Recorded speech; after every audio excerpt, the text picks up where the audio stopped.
Okay, Alessandra, so we are doing, let me show you, page number 22 of the student's book. Today we continue with vocabulary groups of people. How we can group the specific people into a category. For example, number 0, audience. And you said for number 1, it was pedestrians. For number 2, an organization, you said employees. And the third one, if I'm not mistaken, you said motorists. Okay, help me out with number 4. What is that for a group of people who work on a plane or a ship?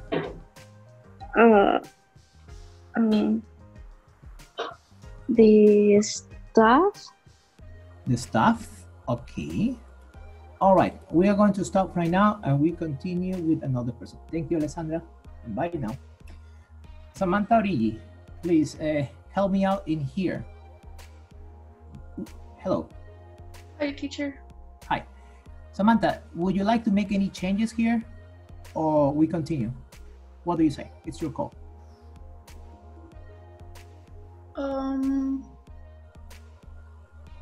I think it's okay. You think it's okay? Okay, we continue then. Mm-hmm. Read number 5, please. The are people or animals that live in a special place. No. Residents. Okay, we could say residents. It's okay, but we'll talk about it later. Maybe we discover it later. This is very important for Samantha and for everybody here. It's okay if we can make mistakes because it's like a puzzle game. You continue and then later you will see that there's a piece here, for example, in number 9, and I need to retrieve it, take it back from one other, the previous ones. But it's okay. Let's continue with number 6. Read it, please. People who are paid to work for other people are called employees. Aha, bing, bing, bing. You see, we need to use this one here. Employees. What is the difference between an employee and maybe another name? For example, I would be your employee if you pay me money for some task.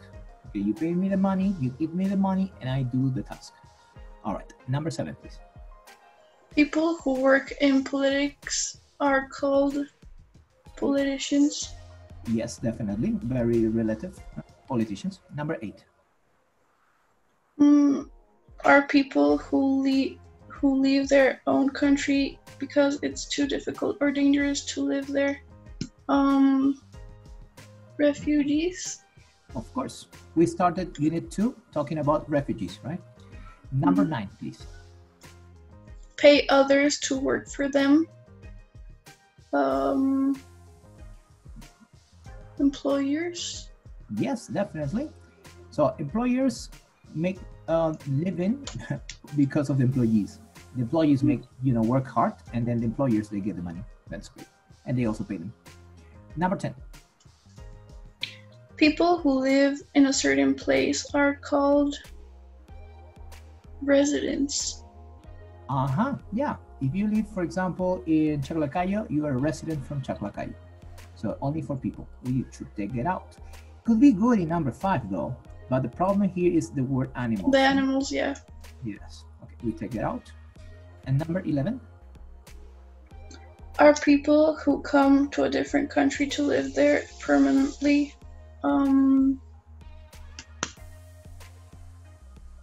Immigrants. That's wonderful. Yeah, you can be an immigrant because you live for, maybe you have a contract and you have to work in France and you work there for the moment, you have the contract and then you come back, but you're an immigrant, yeah? You're moving. All right, now we have 2 extra ones. Let's see, how about number 2? Can you read 2? A group of people who work for an organization are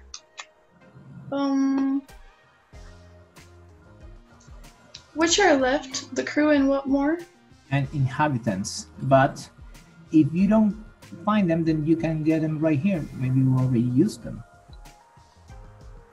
How would you call people who work for an organization? Are they the crew? They are not, right? No. Okay, who are those? How do we call those? Imagine this. You work for a big organization, I don't know, Apple, for example. You cannot be an employee because an employee is a person who gets money only for the job, but it's not permanent. But if you are permanent in this job, in this organization, then you are one of the Crew or the staff? okay. I'm not sure. Okay. Let's see what it says here. A group of people, in number 4 where it says staff, a group of people who work on plane and on ships. So these people. Oh yeah, they are the crew. They are the crew, most definitely. So Yeah. we move this one here. Like this. Yeah, they are the crew. And the staff are people who work for an organization. These are the staff. What is the difference between the staff, the crew, and employee? Employee is a person who just gets paid for the job, right? For example, I call a German teacher. He is explaining some grammar to me, and I pay him the salary, the money for the class. And he's just my employee for that moment. But somebody that's permanent in a big organization, which is a regular organization as well, is called the staff. And the crew are only those people who have to work in those transportation, such as ship or plane. And the last one, this one is inhabitants. Yeah, the people and also animals. Okay, let's give it a check. And yeah, everything is good. Thank you so much. And we continue.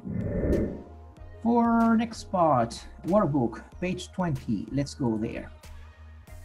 Page 20. Just today, we talked very quickly about the use of phrasal verbs. The summary of this class is already in the school's website. You can click on that link and you will hear it, and you can watch this at the end. All right, here, groups of people. Crew, let's rewind this. Members of, the ship or plane. Employees, people who receive money for a job. Employers, people who contract these employees to work. Immigrants, those people that travel to different countries, right? Inhabitants, now we know we can use it for people and also for animals. They live in an specific area. Motorists, people who have or own a car or motor vehicle. Pedestrians, people who walk around. Politicians, those who are meant to protect the people, but sometimes they don't. Refugees, those ones who have to flee, escape their countries because of some difficulty. Residents, people who reside, who live in a specific place. Staff are members of an organization. Audience, those who enjoy a show. And then viewers, the ones who enjoy the show at home, watching TV or cinema. And the crew members, we already talked about that. So those are the groups of people. This is very important. Let me hear from Juan Carlos. Hello, teacher. Hello, Juan Carlos. How about if I tell you that it's important to live abroad? That means that you live in the same city, the same country, or outside of your country? Outside. All right, very good. If I talk about compassion, it means that it's to be kind with a specific person because something that happened. That's very good. Where can you see courage in people? Courage is don't have fear anymore to do something. Very good description. You are fearless, huh? You have courage. Desperately. When I'm trying to play a song in my guitar, but I can't. Okay, so you are desperately anxious. You want to do it quickly. Yes. Okay. How about this term, homesickness? Homesickness is when you miss your home. Definitely. Your home, your hometown, or just a place. Good. In valuable, we have a prefix which changes valuable, right? Something that is not possible to replace, right?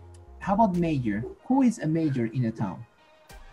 Is the leader of the town.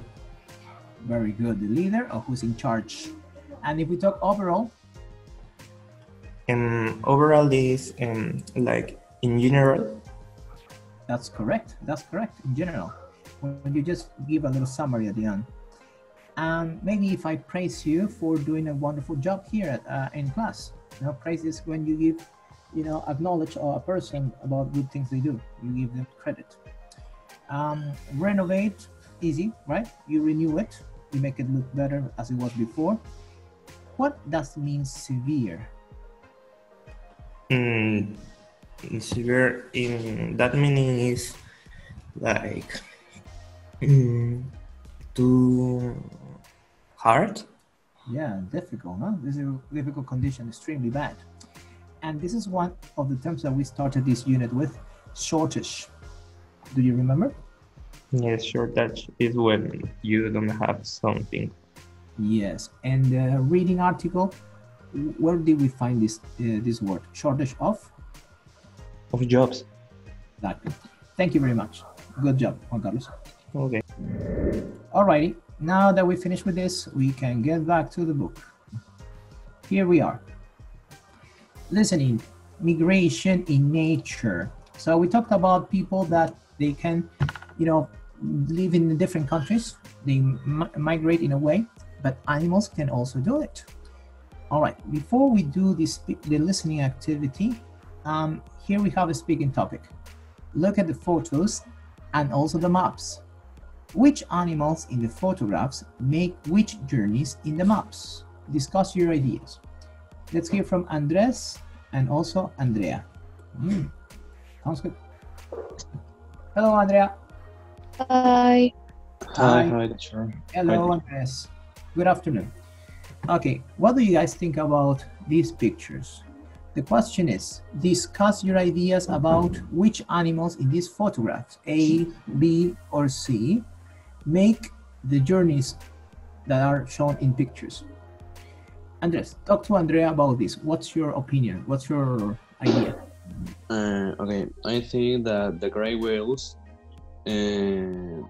their journeys are the number one because they can move underwater to different places in the world, like the number one shows. How about you, Andrea? Do you agree or disagree? I agree because it's a whale. And yes, I don't know what I can. Okay, that's good, Andrea. So when you agree to a person's ideas, it's good to praise them, not too much, but like, for example, Andres, your opinion was good. I agree with you on that, but I also would like to add, or I confirm it because you can see in the lines, and especially along the Atlantic Ocean area, yeah, something like that. But it's good. Andrea, tell me, in your opinion, about letter A. Okay. I think that wild beast, the journey is the number 3 because it's Yeah. Now, Andres, you just heard Andrea saying that the map is number 3. Yes, I agree with that because I think that the wild beasts are animals that get exhausted because they have to run to go to a place, and a bird can only fly and arrive there more fast than another animal. Sounds good. Sounds very logical. Thank you, both of you. By now is listening activity. We listen to a radio interview to check our ideas. Maybe they are correct, maybe they are not. We will see. What we must do is connect the number of maps according to the pictures. We have map number 1, number 2, and number 3 to each picture, okay? You will hear this only once at this time, but later we will hear it in different numbers of questions. And here we go. Now, I've been reading a new book called On the Move by wildlife expert Sally Harker, and she's with us in the studio today to tell us a bit about it. Hi, Sally. Hello. So, tell the audience what your book is about. Well, it's about the movement of animals and birds. All over the world, the natural world, there are examples of how birds and animals don't stay in one place, but move around, either all the time, like whales, or at certain times, like a lot of migrating birds. And there are some really extraordinary cases. Amazing stories of the journeys that animals or birds make. Why do you say extraordinary? Well, because sometimes the journeys are incredibly long. In others, they're very, very risky, dangerous for the animals. And in some cases, we just don't understand how the animals do it at all. So, can you give us some examples? Let's start with really long journeys. Okay, for really long journeys, it's hard to beat the grey whale. In the winter, grey whales can be found near California or Mexico. The whales have their babies there. And then in the summer, the grey whales like to be near Alaska, where the sea is full of food for them. So every year, they swim from one place to the other and back again. It's a trip of about 18,000 kilometres altogether. That's quite a distance. It certainly is. Now, in terms of dangerous trips, it's hard to beat the wildebeest of Central Africa. Every year, more than 1 million wildebeest travel from Tanzania to Kenya, where there's more food. It's a trip of over 2,000 kilometres. The real danger is near the end of the journey, when they're already tired, hungry and thirsty. They have to cross the Mara River. The river flows very fast, and it's full of hungry crocodiles, and the wildebeest are very scared of water. But they jump in and struggle to swim across. Thousands of them don't get to the other side. We think that every year, about 250,000 wildebeest die on this journey. Unbelievable! Good heavens! Yes, it's amazing, isn't it? And here's a third example. Birds this time. The Arctic tern. This bird, you know, every year it flies a distance of about 70,000 kilometres from the north of Canada down to Antarctica and back. Wow, that's phenomenal. And so in its lifetime, a single bird could fly about 2 million kilometres. That's like going to the moon and back 5 or 6 times. And the big question for us is, how did the birds manage to find exactly the same places every year? No GPS. That's right. They fly thousands of kilometres and arrive every year in exactly the same place. That's incredible. Do we really have no idea how they do it? Not really, although of course research is being done all the time. All right, sounds very good. Okay. Hi, Alessandra. Hi again. Hi again. Sorry. It's not your name because it's A, it goes to the top of the list. It's easier to do. Yeah. Okay. All right. So what's number 1? What letter? B. Definitely. Yeah, long distance. And you can see it here. You know, it goes to this area, no? All the way from the south to the north. And how about number 2? C. Yes, they have to go under the water. And we have the last one, number 3. A. Wonderful, wonderful. Thank you. Now, wait for me for number 3. Okay, in number 3, what we must do is identify the meaning of these numbers. We will listen to the audio one more time, and then we have to explain this. But you will be our helper today, Alessandra. You will tell us what these numbers mean, what these numbers represent. All right, and here we go. I will play the audio one more time. Now, I've been reading a new book called On the Move by wildlife expert Sally Harker, and she's with us in the studio today to tell us a bit about it. Hi, Sally. Hello. So, tell the audience what your book is about. Well, it's about the movement of animals and birds.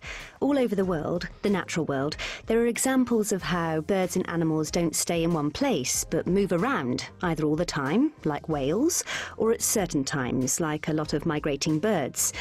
And there are some really extraordinary cases, amazing stories of the journeys that animals or birds make. Why do you say extraordinary? Well, because sometimes the journeys are incredibly long. In others, they're very, very risky, dangerous for the animals. And in some cases, we just don't understand how the animals do it at all. So, can you give us some examples? Let's start with really long journeys. Okay, for really long journeys, it's hard to beat the grey whale. In the winter, grey whales can be found near California or Mexico. The whales have their babies there. And then in the summer, the grey whales like to be near Alaska, where the sea is full of food for them. So every year, they swim from one place to the other and back again. It's a trip of about 18,000 kilometres altogether. That's quite a distance. It certainly is. Now, in terms of dangerous trips, it's hard to beat the wildebeest of Central Africa. Every year, more than 1 million wildebeest travel from Tanzania to Kenya, where there's more food. It's a trip of over 2,000 kilometres. The real danger is near the end of the journey, when they're already tired, hungry and thirsty. They have to cross the Mara River. The river flows very fast, and it's full of hungry crocodiles, and the wildebeest are very scared of water. But they jump in and struggle to swim across. Thousands of them don't get to the other side. We think that every year, about 250,000 wildebeest die on this journey. Unbelievable. Good heavens. Yes, it's amazing, isn't it? And here's a third example. Birds this time. The Arctic tern. This bird, you know, every year it flies a distance of about 70,000 kilometres from the north of Canada down to Antarctica and back. Wow, that's phenomenal. And so in its lifetime, a single bird could fly about 2 million kilometres. That's like going to the moon and back 5 or 6 times. And the big question for us is, how did the birds manage to find exactly the same places every year? No GPS. That's right. They fly thousands of kilometres and arrive every year in exactly the same place. That's incredible. Do we really have no idea how they do it? Not really, although of course research is being done all the time. Alrighty. Alessandra, are you back there? Hello? Yes. Okay, help me out. Number 1, what does 18,000 represent? The distance that gray whales swim to. Exactly. Yeah. The distance for the whales. Amazing. How about number 2? I'm not sure about it. It's okay, we'll leave it there. How about number 3? 2,000. The distance that wild beasts walk or run. Okay, the animals run. Yeah, the wildebeest. Okay, a little difficult word there. Wildebeest. Okay, number 4. 250,000. The number of wild beasts that dies in a year. Like... Wildebeest. Yeah. Wildebeest. A little difficult from wild, no? We usually say wild beasts, but those are separate, and these ones are together. So this word is together, so it's wildebeest. All right, that's correcto. And how about number 5? 70,000. The distance that Arctic terns flies. Yes, very good. The Arctic terns, which are the birds. And number 6, what represents 2,000? The distance that an Arctic tern can fly in a year. Yes, long distance in a year. Almost perfect. Just number 2. Thank you so much, Alessandra, for participating, for helping. Okay, let me ask. Good afternoon, Marcelo. Teacher. Hello, how are you? Good. All right, I'm pretty good myself. Thanks for asking. All right, Marcelo, tell me, what is the answer in number 2? I don't know. You don't know? I don't listen it. You know that? This is very important that we focus on here, because this is a number that is extraordinary, crazy, and sad at the same time, because it represents the death of some animals. Which animals do you think died during these journeys? Which ones? The wildebeest. Yeah, in big number like that. More than 1 million during this migration they have to endure and suffer. So we'll just go with that. Thanks for the understanding. And now we move on. Thank you. Now we continue with number 4. We must correct these sentences and then listen again to check. That's good. We will listen to this right here. All right. We listened to the audio 1/3 and last time for today, and we have to correct the mistakes that are here in the sentences. Okay? Hi, Sally. Hello. So, tell the audience what your book is about. Well, it's about the movement of animals and birds. All over the world, the natural world, there are examples of how birds and animals don't stay in one place, but move around, either all the time, like whales, or at certain times, like a lot of migrating birds. And there are some really extraordinary cases, amazing stories of the journeys that animals or birds make. Why do you say extraordinary? Well, because sometimes the journeys are incredibly long. In others, they're very, very risky, dangerous for the animals. And in some cases, we just don't understand how the animals do it at all. So, can you give us some examples? Let's start with really long journeys. OK. For really long journeys, it's hard to beat the grey whale. In the winter, grey whales can be found near California or Mexico. The whales have their babies there.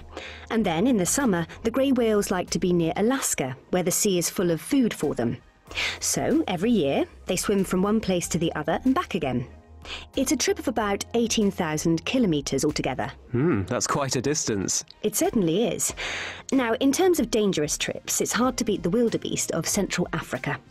Every year, more than 1 million wildebeest travel from Tanzania to Kenya, where there's more food. It's a trip of over 2,000 kilometres. The real danger is near the end of the journey, when they're already tired, hungry and thirsty. They have to cross the Mara River. The river flows very fast, and it's full of hungry crocodiles, and the wildebeest are very scared of water. But they jump in and struggle to swim across. Thousands of them don't get to the other side. We think that every year, about 250,000 wildebeest die on this journey. Unbelievable! Good heavens! Yes, it's amazing, isn't it? And here's a third example. Birds this time. The Arctic tern. This bird, you know, every year it flies a distance of about 70,000 kilometres from the north of Canada down to Antarctica and back. Wow, that's phenomenal. And so in its lifetime, a single bird could fly about 2 million kilometres. That's like going to the moon and back 5 or 6 times. And the big question for us is, how did the birds manage to find exactly the same places every year? No GPS. That's right. They fly thousands of kilometres and arrive every year in exactly the same place. That's incredible. Do we really have no idea how they do it? Not really, although of course research is being done all the time. Hi, Juan Carlos, are you there? Hello, teacher again. Hi again. I'm sorry, Juan Carlos. I lost track completely, and I'm checking the time, and I only have 3 minutes. We have to speed it up. Okay. Help me with number 1. What is a correction? What do we take out? Swim to California. Yeah, it's not wait a minute. They do fly all the way. I mean, they do swim. The whales swim all the way to Alaska. But no, the last part is not correct. The last part. The last part here. To search food. Yes, exactly. To find food. Let's just go with find food. Okay. Sounds good. Next one. What do we change? In the summer? No, actually it's winter. That's good. And so near California and New Mexico and Mexico. Yeah, that's correct. California or Mexico. Baja California, especially, or Mexico in the winter. All right. Next one. What is the mistake? The Mara River is the final part, the last part. That's correct. So we say near at the end. Okay, almost at the end. Near at the end of wildebeest journey. Yeah, good. How about number 4? Crocodiles. Yeah, definitely. No, they eat them. Crocodile. No, the hippos. Hippos are good guys. Okay, number 5. I don't know. Every year? Yeah, correct. They do their journey every year. All right. Number 6. The people doesn't know how the terns always arrive at the same place. I think it's correct. So crazy how they do it. Okay, now we have to click OK. If not, the answers are not locked in. And now we check. All right, everything is good so far for number 3. What happened in there? The Mara River is near at the end. Yeah, so near the end of the... Oh, yeah. I added an and, so let's take it out. Near the end of the... I think it was good, but I don't know what happened. I have to check on the video. I think that's what it was. Thank you very much. That was good. That's it for today. We continue in another day tomorrow again. Have a good time. Bye, everybody. Bye. Thank you, Juan Carlos. Teacher. Bye, Marcelo. Bye, everybody.